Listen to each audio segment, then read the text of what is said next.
हरि ओम नमो भगवते वासुदेवाय।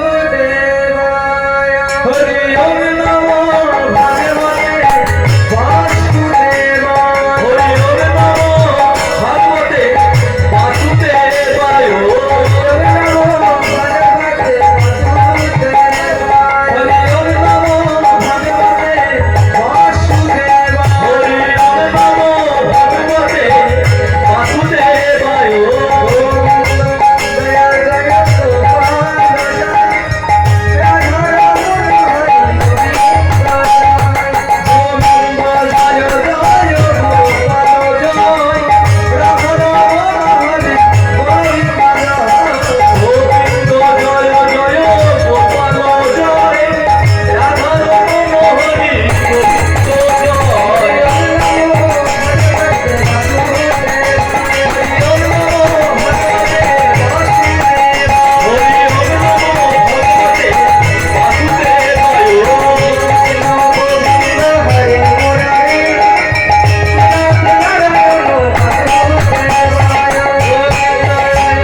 গাড়িটা অরিজিৎ আগেও কীর্তন করেছে এখানে।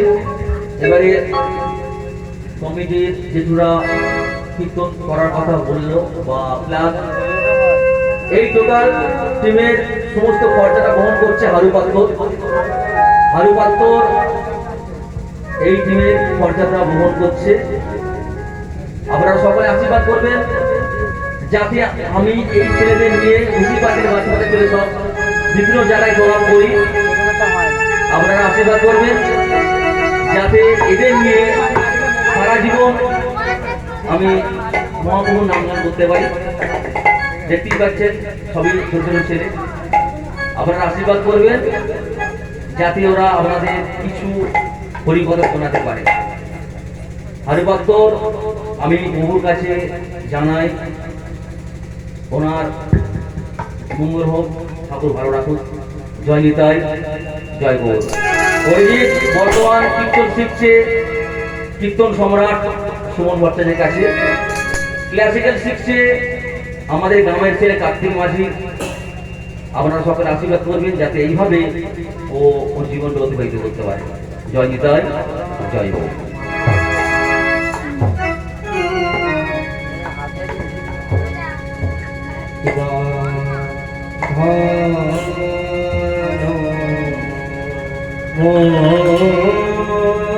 ঘন মোর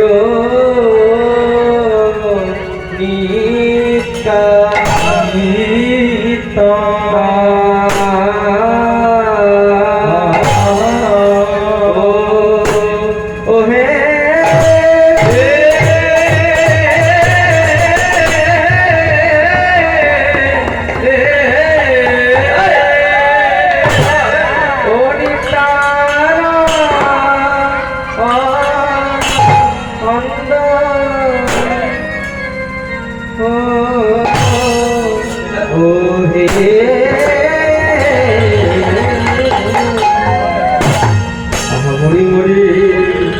তোমরা দেখো আমার গৌর হরি হরে হরে মরি মরি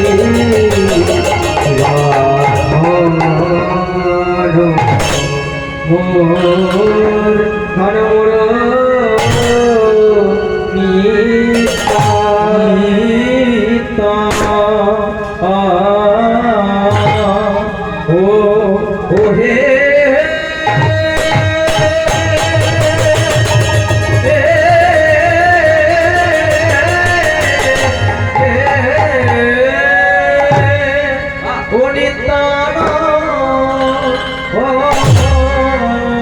Oh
যুগ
সত্য ভক্ত মণ্ডলী, আপনাদের সকলের শ্রীচরণে আমার এবং আমার এই ক্ষুদ্র সম্প্রদায়ের অনন্ত কোটি কোটি দণ্ডবধ।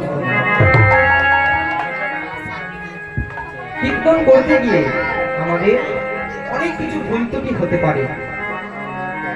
আপনারা সকলে আমাদের সকলকে নিজ সন্তান জ্ঞানে ক্ষমা করে দেবেন। আর ভক্তের আশীর্বাদ ছাড়া কখনো কিছু হয় না, তাই আপনারা সকলে আমাদের সকলকে আশীর্বাদ করবেন, আমরা যেন সারা জনম ধরে হরিনাম করতে পারি। আর এই বাংলার সর্বশ্রেষ্ঠ উপাসনার পদ্ধতি হচ্ছে বাবা কীর্তন। কীর্তন হচ্ছে এই বাংলার সম্পদ। তাই কীর্তন একক প্রতিষ্ঠাতেও হয়, আবার বহুজনের প্রতিষ্ঠাতেও হয়। তবে বাবা প্রতিষ্ঠা একক হোক বা বহুজনেরই হোক, মঙ্গলটা কিন্তু কারোর একার হয় না, মঙ্গল হয় সর্বজনীন। এই কীর্তন গানে মঙ্গলটা কারোর একার হয় না, মঙ্গল হয় সর্বজনীন। তা আপনারা মনে করুন, এই যে এই বারবাড়িতে কীর্তন দেওয়া হয়েছে, তা এতে কি যারা কীর্তন দিয়েছে তাদেরই শুধু লাভ হচ্ছে? না বাবা, তাদের তো লাভ হচ্ছে, তার সঙ্গে এই যে আপনারা সকলে এত কষ্ট করে কীর্তন শুনতে এসেছেন, তাতে আপনাদেরও লাভ হচ্ছে বা এই গোটা গ্রামের লাভ হচ্ছে।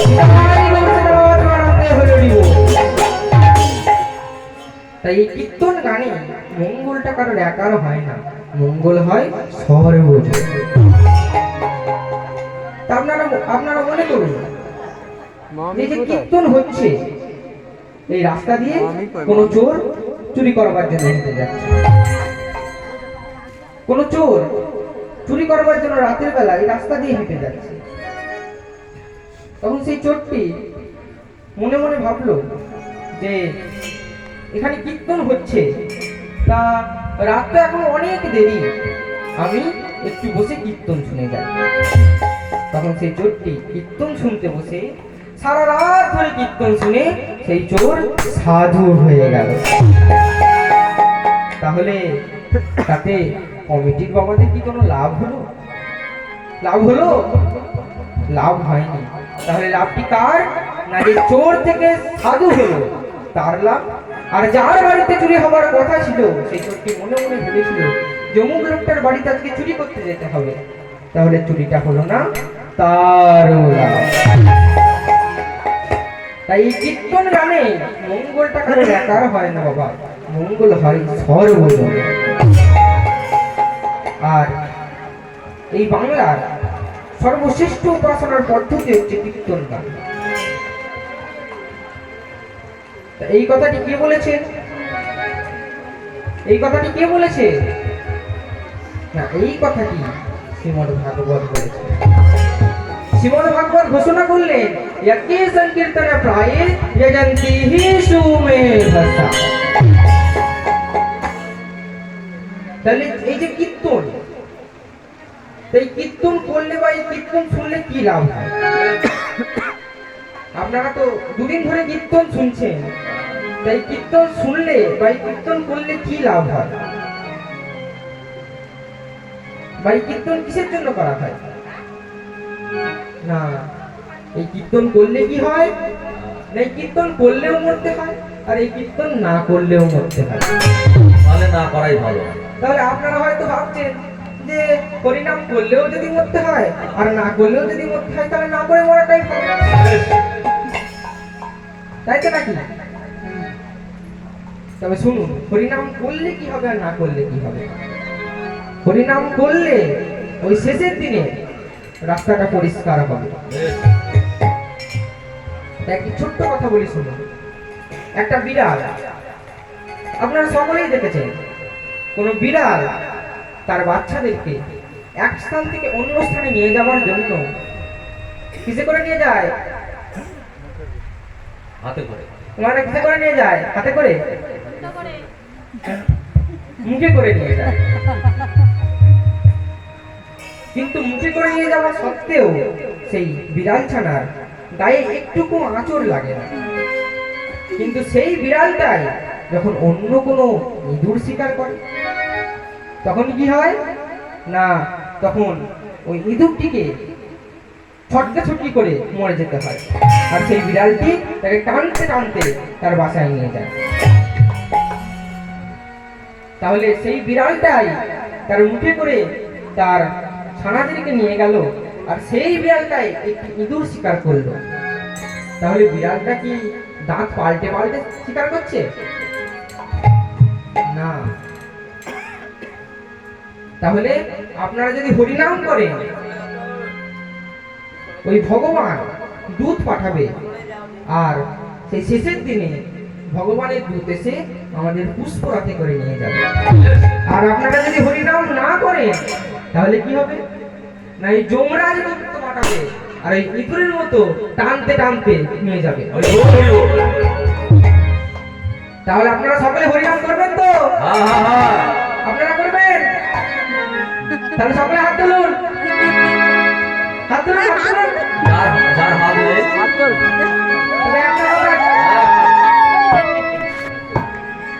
যার হাত আছে সে হাত তুলুন, যার নেই তাকে তুলতে হবে না। সকলে হাত তুলুন, সকলে এদিকে সকলে মিলে। তাহলে আমরা সকলে মিলে মহাপ্রভু যে গানটি করতো সেই গানটি একবার করে। মহাপ্রভু কি গান করতো? মহাপ্রভু করতো। আপনারা সকলে মিলে বলবেন, সকলে দিকে বাউল বলুন, সকলে মিলে। হরি হরায় নম কৃষ্ণ যাদবায়, হরি হরায় নম কৃষ্ণ যাদবায় নম, হরি হরায় নম কৃষ্ণ যাদবায় নম, হরি হরায় নম কৃষ্ণ যাদবায় নম, হরি হরায় নম কৃষ্ণ যাদবায় নম, হরায় নম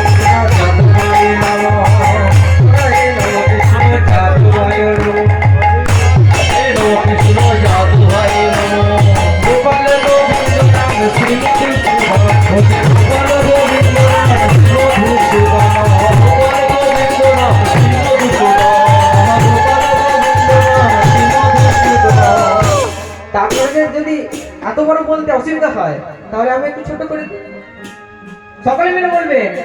সকলে হাত তুলুন, সকলে এদিকে সকলে হাত উঠছে না, সকলে সকলে হাত তুলেছেন, সকলে মিলে বলুন হরে কৃষ্ণ কৃষ্ণ কৃষ্ণ হরে হরে, হরে রাম হরে রাম রাম রাম হরে হরে, হরে কৃষ্ণ কৃষ্ণ কৃষ্ণ হরে হরে, হরে রাম রাম রাম হরে হরে। তাহলে আমি একবার বলবো আর আমার পরে আপনারা সকলে মিলে বলবেন, সকলে মিলে বলতে হবে। সকলে হাত তুলুন, সকলে সকলকে বলতে হবে, হাত তালি দিয়ে বলতে হবে। সকলকে হাতে এরকম করে তালি দিয়ে বলতে হবে। এদিকে হাত তুলুন, এদিকে সকলে মিলে, সকলে হাত তুলুন। আমি আগে বলবো, তারপর আপনারা বলবেন। হরে কৃষ্ণ কৃষ্ণ কৃষ্ণ হরে হরে, হরে রাম রাম রাম হরে হরে। আপনারা বলুন হরে কৃষ্ণ কৃষ্ণ কৃষ্ণ হরে হরে, হরে রাম রাম রাম হরে হরে, হরে কৃষ্ণ কৃষ্ণ কৃষ্ণ হরে হরে, হরে রাম রাম রাম হরে হরে, হরে কৃষ্ণ কৃষ্ণ কৃষ্ণ হরে হরে, হরে রাম রাম হরে হরে।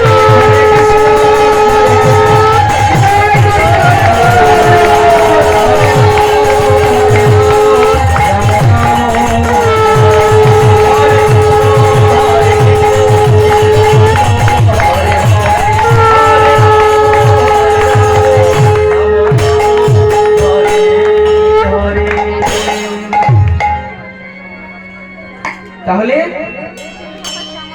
এই হরিনাম হচ্ছে এই বাংলার শ্রেষ্ঠ উপাসনা। তাই এই কথাটি কে বলেছে?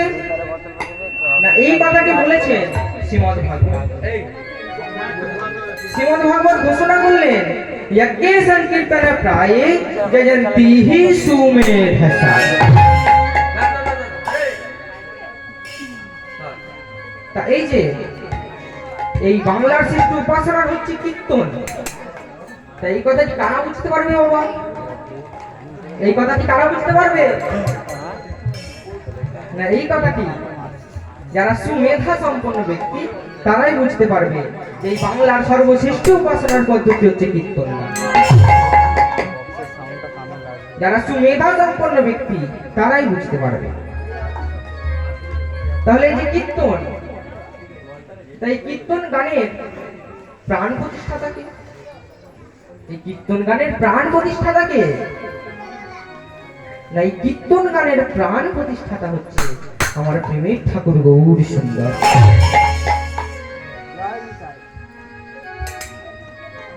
তাই কীর্তন গানের প্রাণ প্রতিষ্ঠাতা হচ্ছে গৌর সুন্দর। তা এইবার আমরা একটু জেনে নেব এই গৌরহরির জন্মস্থান নবদ্বীপ সম্বন্ধে। গৌরহরি তো জন্মগ্রহণ করেছিলেন নবদ্বীপে। গৌরহরি কোথায় জন্মগ্রহণ করেছিলেন? নবদ্বীপে। হ্যাঁ, গৌরহরি জন্মগ্রহণ করেছিলেন নবদ্বীপে। সেই নবদ্বীপ সম্বন্ধে আমরা কিছু জেনে নেব। নবদ্বীপ কাকে বলে? আপনারা তো অনেকেই গেছেন নবদ্বীপ। আচ্ছা, কে কে নবদ্বীপ যাননি হাত তুলুন তো।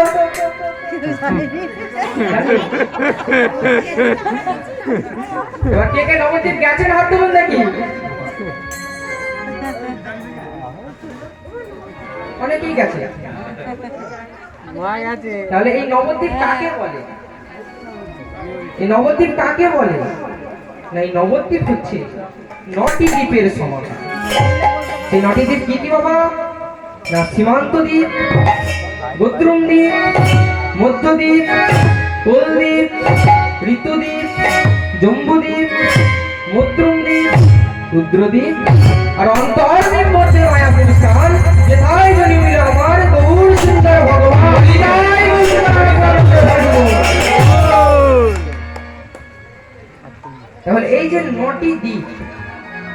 9টি দ্বীপের মধ্যে আমরা নববিধা ভক্তি রয়েছে। সেই ভক্তিগুলি কি না? শ্রবণ, কীর্তন, স্মরণ, পাদসেবন, অর্চন, বন্দন, দাস্য, সূক্ষ্ম আর আত্মনিবেদন।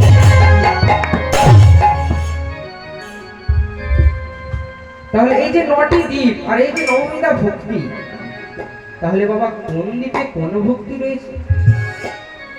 কোন দ্বীপে কোন ভক্তি রয়েছে?